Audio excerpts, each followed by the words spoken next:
Kanalıma hoş geldiniz. Yaz ayında solan, sararmaya başlayan orkideleri yeniden canlandırmak için bugün sizlere yapabileceğiniz püf noktalardan bahsedeceğim.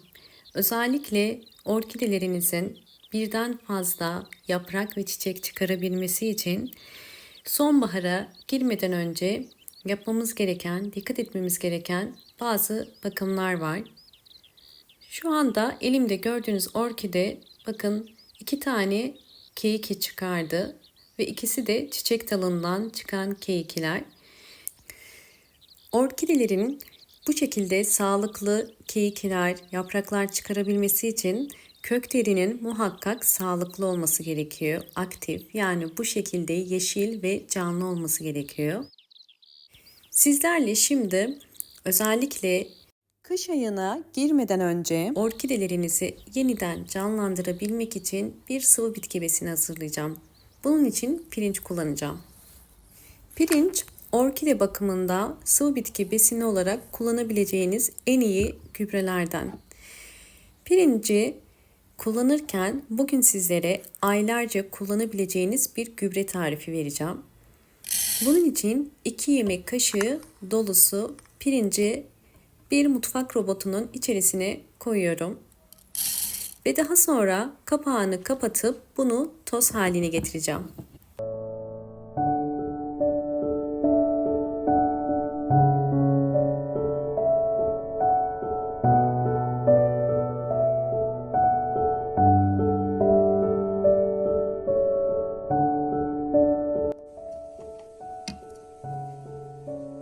Pirinci toz haline getirdim.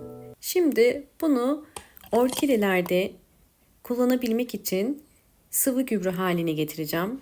Bunun için 2 yemek kaşığı dolusu pirinç tozu koyuyorum. Sizler evdeki çiçeklerinize göre bunu azaltıp çoğaltabilirsiniz. Üzerine kaynar su koyuyorum. Toplamda 500 mililitre kaynar su koydum. Biraz bu şekilde karıştırıyorum ve bu gübrenin soğumasını bekleyeceğiz.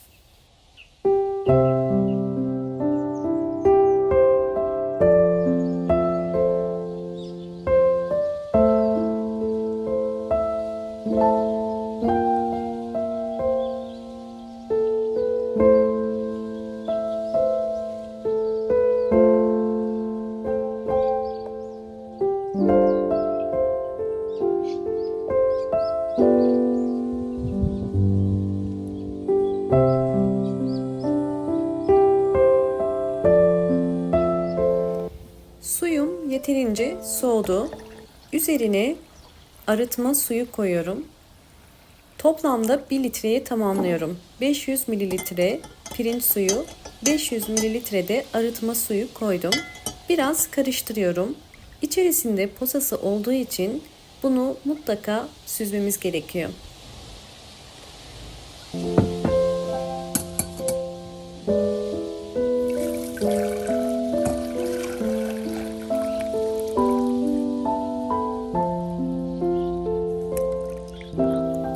Süzdükten sonra bu şekilde bir posası var ve tekrardan tabağımı yıkayıp aynı tabağın içerisine pirinç suyunu koyuyorum. Kesinlikle posasıyla birlikte vermeyin.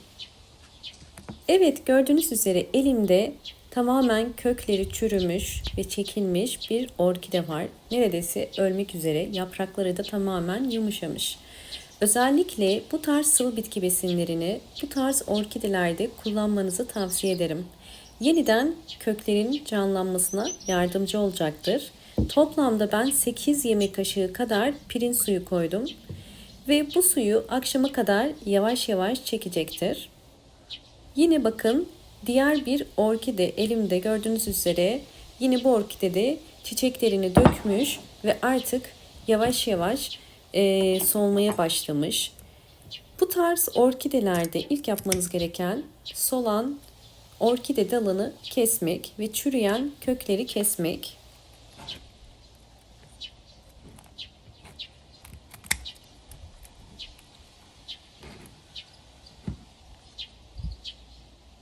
Kökleri sağlıklı olan bir orkide fakat yapraklarında biraz hastalık var. Özellikle bu tarz orkidelerde de kullanabilirsiniz. Yine 8 yemek kaşığı kadar veriyorum. Bu tarz sıvı bitki besinlerini ayda bir kere vermeniz gerekiyor. Ve diğer sıvı bitki besinlerini de dönüşümlü olarak her ay farklı bir gübre olacak şeklinde sıralayabilirsiniz. Bakın altında biriken suyu yavaş yavaş çekecektir. Bu sıvı gübreyi sadece orkide köklerinde değil, bir peçeteyi pirinç suyuna batırıp özellikle solan ve hastalıklı yapraklara da kullanmanızı tavsiye ederim. Yani bizler burada orkideyi yapraktan gübreleme işlemi yapıyoruz. Orkidemizin yapraklarının yeniden canlanabilmesi için bu şekilde hem tozunu alıp hem de gübre desteği sağlayacağım.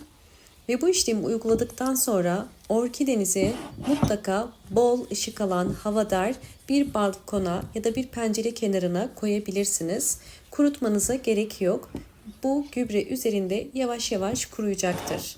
Pirinç suyu içerisinde bol miktarda mineraller, vitaminler olduğu için orkidenin canlanmasına yardımcı olacaktır.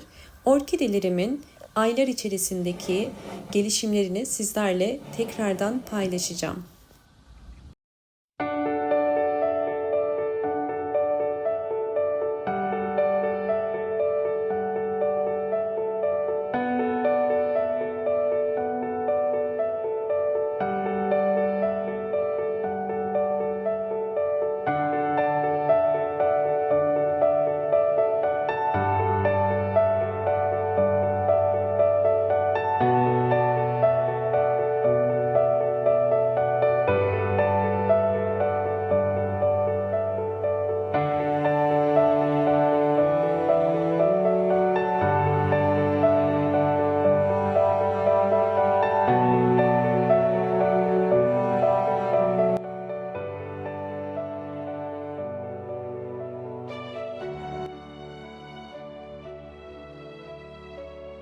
Orkideler bu şekilde zaman ile yeni bol bol kökler çıkarır ve yaprakları yumuşayan orkideler bu şekilde yeniden canlanır.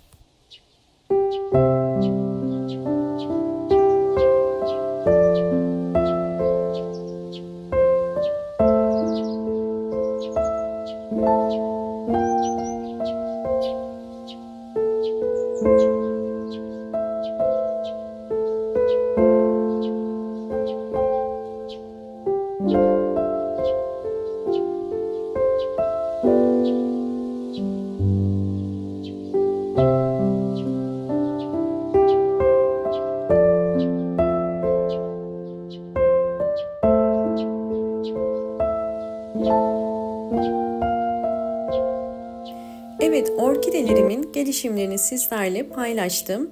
Öncelikle videomu buraya kadar izlediyseniz ve beğendiyseniz hemen beğen tuşuna basıp kanalıma da abone değilseniz eğer bana destek olmak için abone olursanız çok mutlu olurum.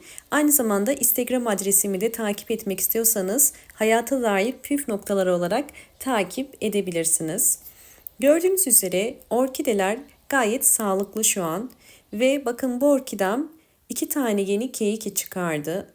Bunlar çiçek dalından çıkmış olan keyikiler. Şimdi ise 2 yavru orkidem var ve bu 2 tane keyikiden yeni çiçek dalları çıkıyor. Bakın bunlar yapmış olduğum hem hava değişimi hem de verdiğim sıvı bitki besini sonrası çıkan çiçek dalları. Şu anda bu orkidemde 4-5 tane yeni çiçek dalı var. Videoyu izlediğiniz için teşekkür ederim.